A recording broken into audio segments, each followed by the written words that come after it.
El representante permanente de Rusia ante la ONU aseguró que Kiev está utilizando a los países occidentales para difundir información falsa.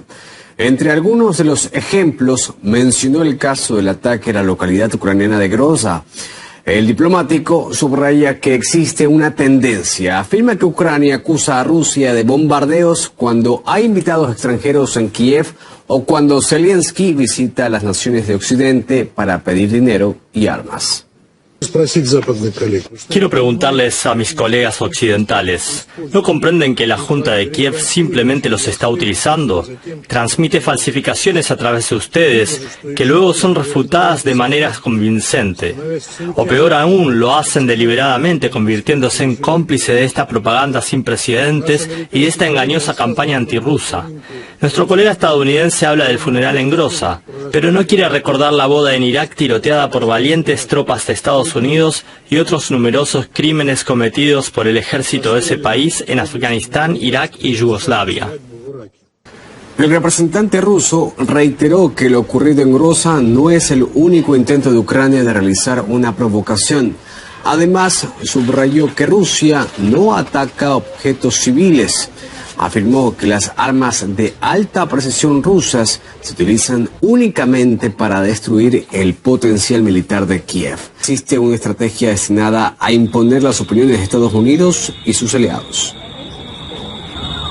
Esto es una estrategia comunicacional para evitar que otros actores, los medios de comunicación alternativos y la opinión pública cuestione las decisiones que no solo las potencias centrales adoptan, sino que también se cuestione el actuar de Ucrania. Está todo entrelazado en términos de, insisto, una estrategia para contener la información y que solo una postura, una idea, un conocimiento esté predominando por sobre otras voces que pueden ser contrarias a las directrices que emergen de Estados Unidos y sus aliados.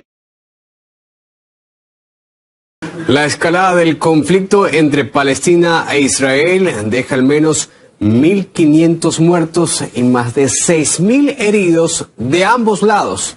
El primer ministro de Israel aseguró que la lucha contra el ala militar de Hamas solo ha comenzado. Desde la defensa del país hebreo ordenaron un asedio completo a la franja de Gaza para dejar al territorio sin luz, comida y sin combustible. Desde la ONU expresaron su preocupación y advirtieron que el bloqueo del territorio solo agudizará la crisis humanitaria.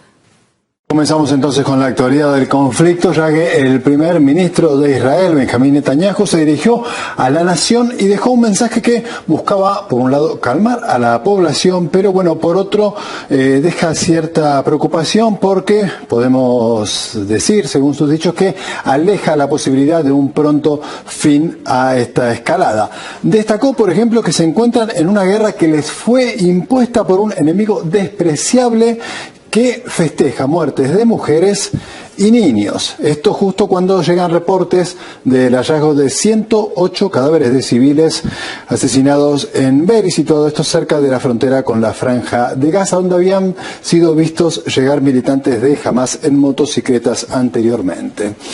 Apenas es el tercer día de operaciones, recalcó el primer ministro. Por eso dice él que esto recién empieza y también dijo que cada lugar donde se encuentre Hamas será reducido a cenizas. Una segunda acción que se está llevando a cabo en estos momentos es un ataque masivo contra Hamas, con una intensidad sin precedentes. Tercera acción, fortalecer los demás frentes, en la frontera norte contra Hezbollah, en Judea y Samaria, y dentro del Estado de Israel. Queridos ciudadanos de Israel, hemos comenzado, y subrayo que apenas hemos comenzado, a atacar a Hamas. Las imágenes de la devastación y destrucción de los bastiones de Hamas en Gaza son solo el comienzo. Hemos eliminado a muchos cientos de terroristas y no nos detendremos ahí.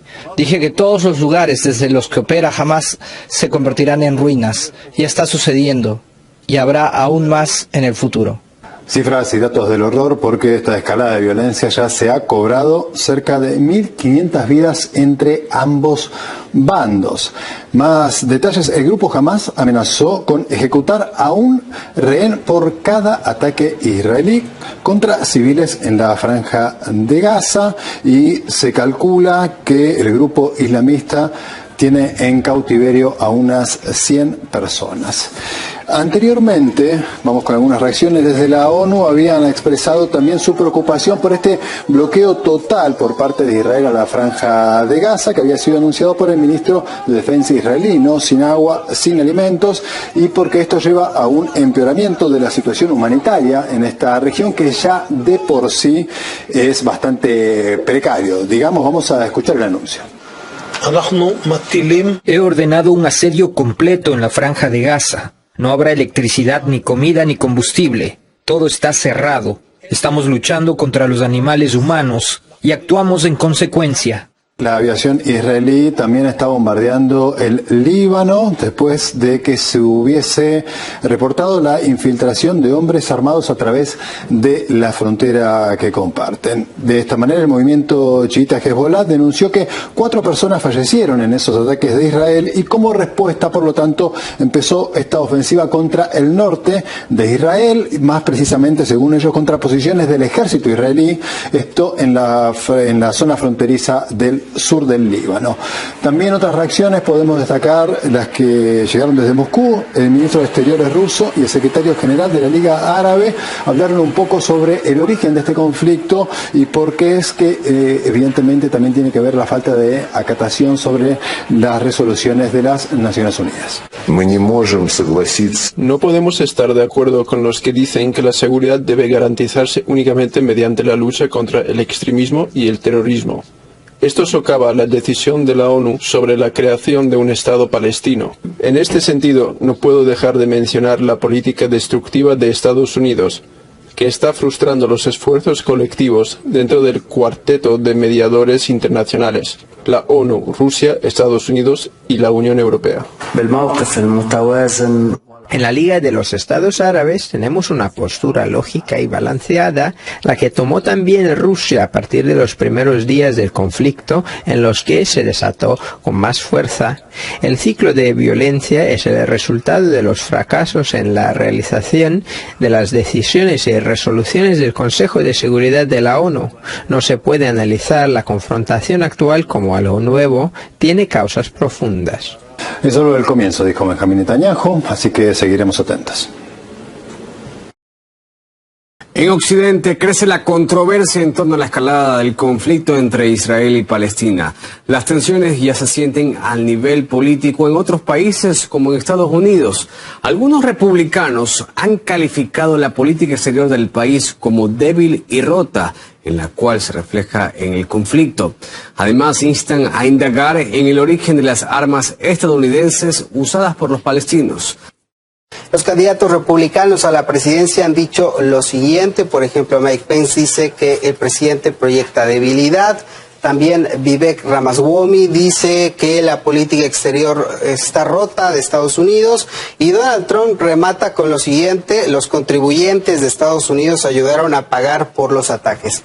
Trump se refiere a un acuerdo celebrado entre Estados Unidos e Irán para el intercambio de prisioneros y que incluía, por ejemplo, descongelar unos $6.000 millones en activos iraníes que estaban en Corea del Sur y ahora fueron transferidos a Qatar. Vamos a revisar otra de las críticas y viene justamente de la congresista republicana Marjorie Taylor Greene, que dice: debemos detectar los números de serie de las armas estadounidenses usadas por Hamas. Vienen de Afganistán, vienen de Ucrania. Es altamente probable que vengan de ambos. Y por cierto, que el Kremlin había advertido que las armas suministradas a Ucrania podrían terminar en manos equivocadas, algo en lo que acentúa justamente el vicepresidente del Consejo de Seguridad de Rusia durante esta jornada. Además, las críticas también se observan en las calles de Estados Unidos, y es que sí, las personas, grupos pro-Palestina y pro-Israel se congregaron a las afueras del consulado israelí. Se reporta que hubo incluso algunos enfrentamientos. Y también vamos a destacar este acuerdo del siglo, como algunos lo llamaron. Sin embargo, también dijeron que se leía como una imposición, y es que Trump presentó ante Netanyahu un plan para poner fin al conflicto palestino-israelí que contemplaba, por ejemplo, estas situaciones: el reconocimiento de la soberanía de Israel sobre los territorios ocupados, también el desarme de Hamas y la desmilitarización de la Franja de Gaza, y reconocer a Jerusalén como la capital indivisible de Israel. Todo esto evolucionó e Israel normalizó sus relaciones con Emiratos Árabes Unidos y Bahrein, y esto se conoció como el Acuerdo de Abraham. Trump decía en su momento que esto impulsaría a los palestinos a celebrar acuerdos parecidos, pero bueno, esto no sucedió. Otra de las decisiones polémicas fue esta, la de el traslado de la Embajada de Estados Unidos de Tel Aviv a Jerusalén. No solamente Estados Unidos lo hizo, también lo hicieron otros países como Honduras, Guatemala, Papúa Nueva Guinea y Paraguay, que esto podría concretarse hacia finales de año. Pero si les parece, vamos a recordar algunos de los momentos clave sobre este conflicto.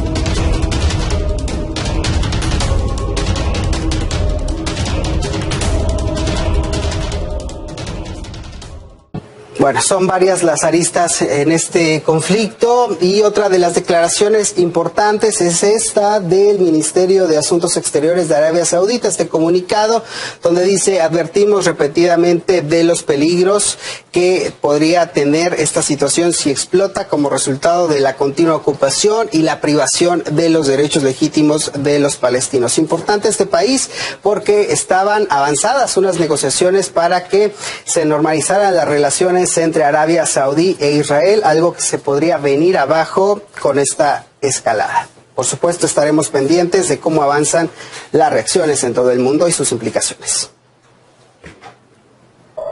Una lluvia de cohetes desde Gaza, cientos de militantes de Hamas entrando en su territorio, cientos de soldados y civiles muertos, más de un centenar de rehenes. Son algunos datos de la peor pesadilla posible para un país, Israel, que siempre ha presumido de tener ojos y oídos en todas partes, pero que, según el experto en seguridad Peter Lerner, cometió 3 errores definitivos. Los servicios de espionaje israelíes también están entre los mejores del mundo, pero sus conclusiones no ayudaron en absoluto a evitar lo ocurrido.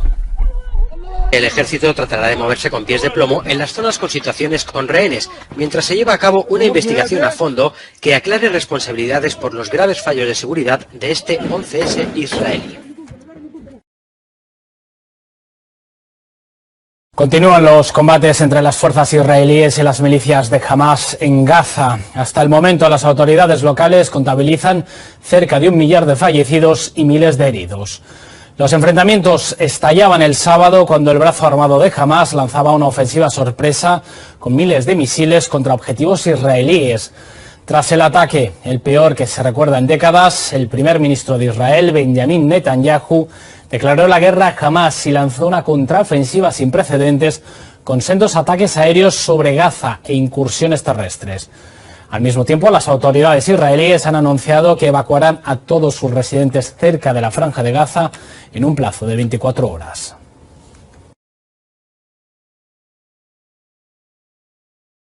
En medio de la escalada del conflicto, las reacciones se producen de distintas partes del mundo. Varios líderes latinoamericanos se han pronunciado al respecto, sin embargo, no logran encontrar un consenso. En paralelo, se registran manifestaciones en apoyo a ambos bandos del conflicto. Esto al tiempo que los gobiernos buscan rescatar a sus compatriotas que se encuentran en la zona de enfrentamientos. En ese contexto, el gobierno de México ha enviado aviones para repatriar a sus ciudadanos. Mientras tanto, la Cancillería de Argentina ha lamentado el fallecimiento de varios connacionales. El mundo continúa la expectativa de la seguridad e integridad de sus connacionales en la zona cero del conflicto entre Israel y Hamás. El canciller de Argentina, Santiago Cafiero, informó el día de hoy sobre el fallecimiento y la desaparición de diversos ciudadanos que se encuentran, precisamente en aquel territorio. Escuchemos parte de las declaraciones en Israel porque hay preocupación precisamente por el clima que impera. Estos son parte de los comentarios. Nosotros vinimos acá para un casamiento de una prima y que ellos viven en Sderot, justo la ciudad que fue atacada al principio. Y justo el día anterior nos vinimos para esta zona, así que todo esto nos agarró aquí por suerte, que nosotros como argentinos no hemos vivido nunca algo así, y después más nos preocupamos cuando la gente israelita nos dijo nunca pasó algo así acá. Así que también eso nos dio como una perspectiva, sobre todo el primer día, creo que sí hubo muchos miedos y muchos temores, sobre todo por no entender ni entender la dimensión de ni a cuán riesgo estábamos nosotros personalmente. Los gobiernos de Latinoamérica están emprendiendo acciones para repatriar a sus ciudadanos. Por otra parte, de acuerdo con el Ministerio de Relaciones Exteriores de Brasil, más de 1.700 brasileños que se encuentran en Israel y Palestina entraron en contacto con el gobierno para pedir ser repatriados. México, por otro lado, envió las primeras 2 aeronaves del ejército con destino a Tel Aviv para llevar o traer de vuelta a territorio nacional alrededor de 300 connacionales, según lo informó la Secretaría de Relaciones Exteriores, que también agregó que se tienen registradas en Israel aproximadamente 5.000 personas mexicanas residentes, 2 en la Franja de Gaza y 35 en Cisjordania. Además, un ciudadano mexicano que había sido reportado como desaparecido junto a su esposa de nacionalidad panameña, fueron encontrados con vida, según lo informó el embajador de Panamá en Israel, Itai Bardov. Además, el presidente Andrés Manuel López Obrador reiteró la postura del Estado mexicano sobre privilegiar el diálogo, pero también instó y exhortó a la Organización de las Naciones Unidas a ser parte de la solución en medio del mismo. Escuchemos. Consideramos que Naciones Unidas debe de aplicarse a fondo, no solo el Consejo de Seguridad de Naciones Unidas, porque estamos viendo que no apuestan a la búsqueda de la paz, siempre bloquean cualquier iniciativa en ese sentido. Más que condenas, lo que requiere es búsqueda de soluciones pacíficas, que se dialogue. En Chile, el presidente Gabriel Boric expresó su solidaridad con las víctimas de la violencia sin distinción y dijo que en su país se condena sin matiz a los atentados, asesinatos y secuestros perpetrados por Hamás, pero también los ataques contra civiles que fueron fraguados por el ejército de Israel en Gaza. También se han registrado a lo largo de estos días protestas, tanto en Colombia, lo mismo que en Argentina. Ya veíamos parte de las expresiones de la sociedad y algunos ciudadanos que están en aquel territorio y que están expresando su preocupación. Dentro también de las reacciones internacionales está la del presidente de El Salvador, Nayib Bukele, que también tiene ascendencia palestina y aseguró que lo mejor que podría pasar a ese pueblo es que jamás desaparezca por completo, dijo que el grupo no representa a la sociedad palestina. También han habido otras protestas en el mundo por lo que está sucediendo. Parte de ello es lo que está ocurriendo en España, donde centenares de personas se congregaron en la Puerta del Sol en Madrid en apoyo manifiesto al pueblo de Palestina. Escuchemos parte de los comentarios. Y nosotros venimos a defender el derecho del pueblo palestino, como de todos los pueblos ocupados, a resistir frente al ocupante. Eso lo decimos nosotros y lo dice la ONU. Y no es permisible que ningún gobierno ni la Unión Europea castiguen a un pueblo por ejercer su derecho y su obligación a defenderse. No es admisible que la Unión Europea ponga al lado de la bandera de Ucrania, porque es un pueblo ocupado, la bandera de Israel, que es una potencia ocupante. Así las expresiones tanto de los gobiernos, de los mandatarios y de los propios ciudadanos de diversas nacionalidades en el mundo, que se mantienen preocupados y a la expectativa de cómo escala y se continúa desarrollando el conflicto entre Israel y Hamás. América Latina se encuentra dividida respecto a su visión del conflicto palestino-israelí. América Latina está funcionando en base a dos raseros, en base a dos fuerzas. Por un lado, hay países que se están intentando descolgar de la hegemonía norteamericana y particularmente del discurso de la OTAN, ¿no? Y hay otros países que no.